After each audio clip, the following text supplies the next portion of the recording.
Saudações, galera! Aqui quem fala é o professor Heitor Victor. Eu sou professor de língua portuguesa, mas adoro literatura e é sobre ela que a gente vai falar hoje.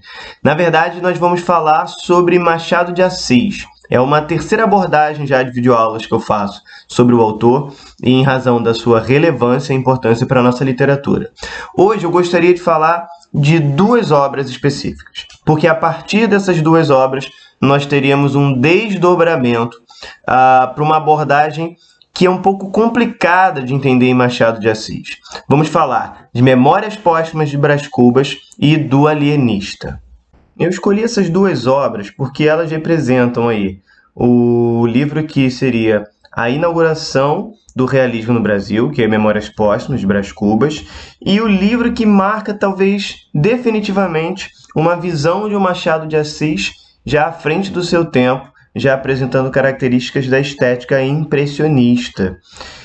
Mas a gente não pode dizer que se trata aqui de o início e o fim da sua obra, porque você vai perceber que os traços do autor, o estilo, ele não se distancia tanto em uma obra para outra.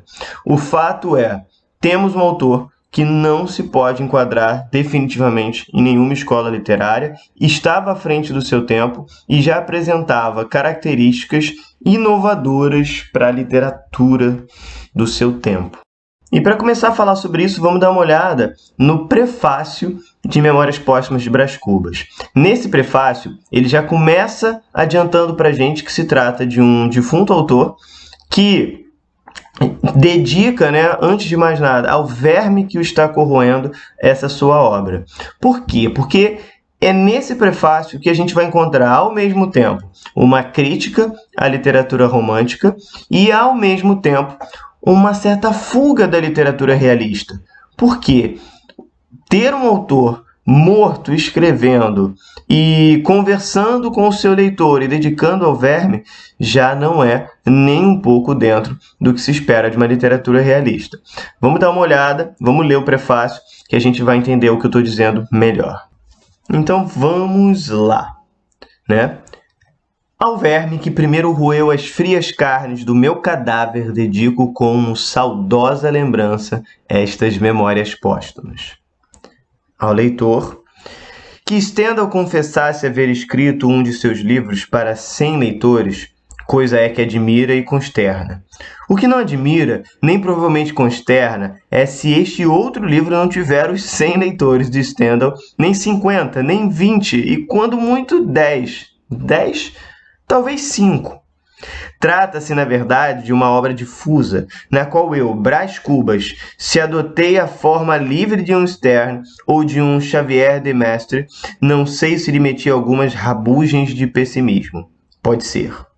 Obra de finado.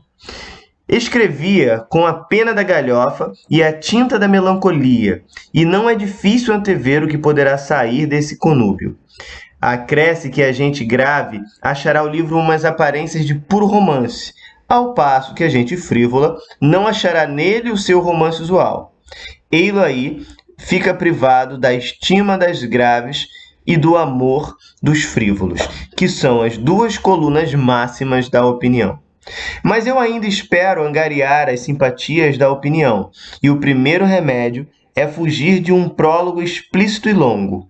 O melhor prólogo é o que contém menos coisas, ou que diz de um jeito obscuro e truncado. Consequentemente, evito contar o processo extraordinário que empreguei na composição destas memórias, trabalhadas cá no outro mundo. Seria curioso, mas minimamente extenso, aliás, desnecessário ao entendimento da obra. A obra em si mesma é tudo. Se te agradar, fino leitor, pago-me da tarefa. E se não agradar, pago-te com um piparote e um adeus.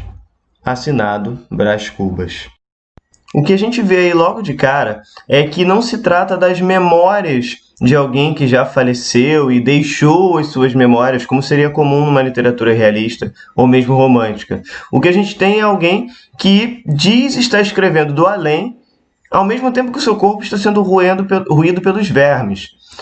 Isso de fantástico que ele acrescenta aqui no prefácio do seu do seu livro, que é o primeiro romance realista no Brasil, já mostra um certo desvio do conceito de realismo. Mas ele continua e ele meio que separa, de um lado, os romances ou os leitores supérfluos e do outro os leitores muito graves. Galera, ele está falando claramente do conflito existente aqui entre as visões mais românticas e mais realistas de literatura. E ele diz, esse livro não vai agradar a nenhum nem outro. Ou seja, eu estou num ponto do meio. Eu não sou nem romântico, nem tão realista assim.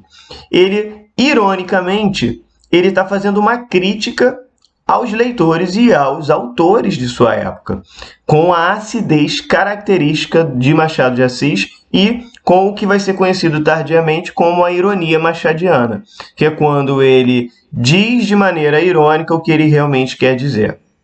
Então, você encontra aqui não só uma crítica, mas também uma certa, um certo sarcasmo acerca das outras obras e mesmo dos leitores, ok? Ele também vai fazer uma abordagem de autocrítica, ou seja, ele diz que não terá muitos leitores por se tratar aqui não de um autor conhecido, mas desse autor que morreu. Então, se ele está falando que serão poucos leitores que vão lê-lo, sequer 5, né? Ele está se colocando ainda como narrador e não como autor. E o narrador do texto é o personagem, é o próprio Brás Cubas que conta aí as suas memórias.